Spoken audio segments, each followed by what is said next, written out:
Thanks for stopping by. I've been riding the Santini Karma Delta bib shorts for a couple months now, and I've beaten them pretty good, washed them pretty hard, some combination of those things, sweating them a lot, and so now a review. So Santini, the brand. I think that Santini, one of their primary, it seems to me, at least in riding this and having a second pair of Santini stuff as well, that the two key features really are the chamois and the grippers.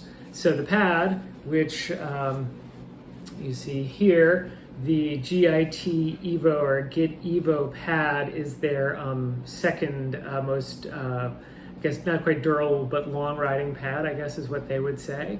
It's rated for only 7 hours as opposed to their C3, which is rated for 8 hours of riding. Now, I haven't done 8 hours in the GIT Evo here, though I have in the C3. The C3 has been great for 8 hours. This I've done up to 5, and it is excellent. In fact, in some respects, I think it might be better than the C3.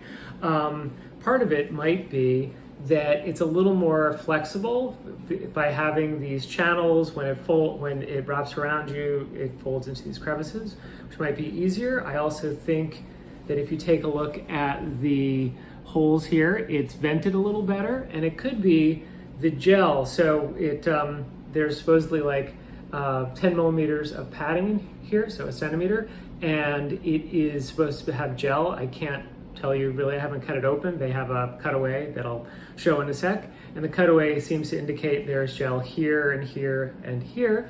And anyways, it seems to work. I find the chamois smaller than the C3, so it feels less obtrusive, less likely to be there, I guess.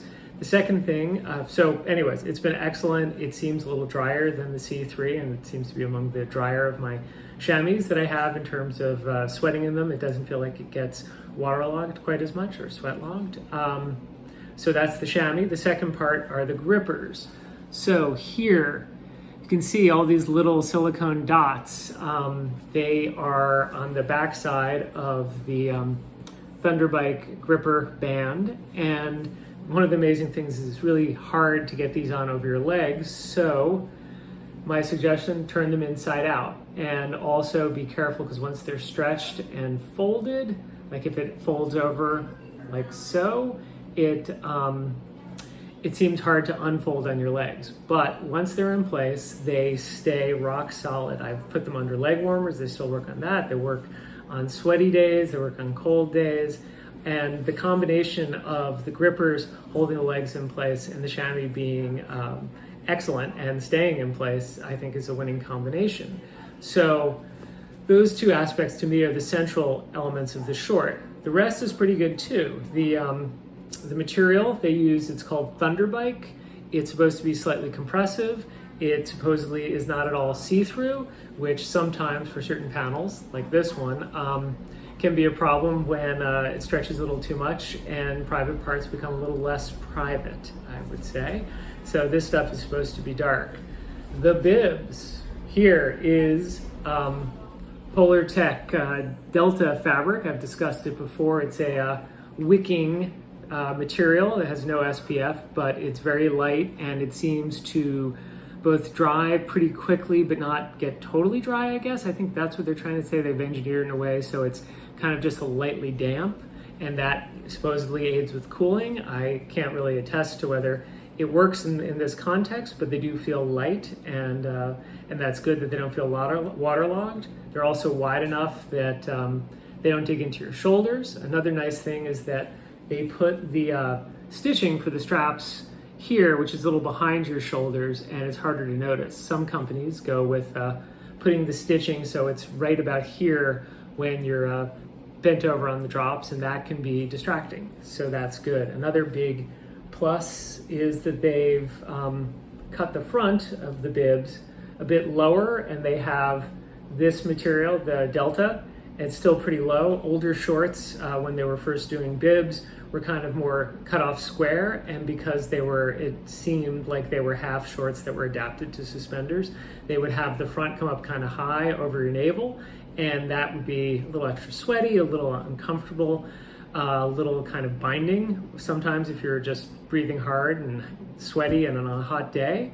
So I like that the change is getting it a bit lower. I haven't been able to figure out a metric of measuring the distance from the chamois to the bib to say where it rests on one's body so that one could put on their shorts and measure, because there's sort of no standard seam or height of a chamois in front or anything like that. But suffice to say, it does seem lower, and I think that's a good thing. Another feature they have, which is kind of interesting to me, is this side panel here. I don't know if you can see it. I'll put up a picture of a model with it, but essentially to make the legs wrap around your leg, the legs of the short wrap around your legs a little better, not bunch up too much, sort of where the leg joins the hip, they have more of a side panel that is, I think it's designed to stretch a little more, so it bunches a little less. It looks a little weird initially, I think, and every time I rode in these, the first couple minutes I would notice that there was stitching sort of right by my hip that I could feel as I was pedaling, but as that, after about 5 minutes, it disappeared, so that was a good thing. And anyways, and then the rest, well, you get the Santini story. Anyways, I recommend the shorts. They've been comfortable, they've been good in terms of washing. I've done sort of by their suggestions. They recommend washing on warm and then air drying. I have been washing them on cold and tumble drying on low, and I see no ill effects. And though I do use a sweater bag, but still no ill effects in 3 months of washing or so. So I think that's a good sign for these lasting for years to come. So anyways, check them out and subscribe to Just Riding Along. We'll talk soon. Bye.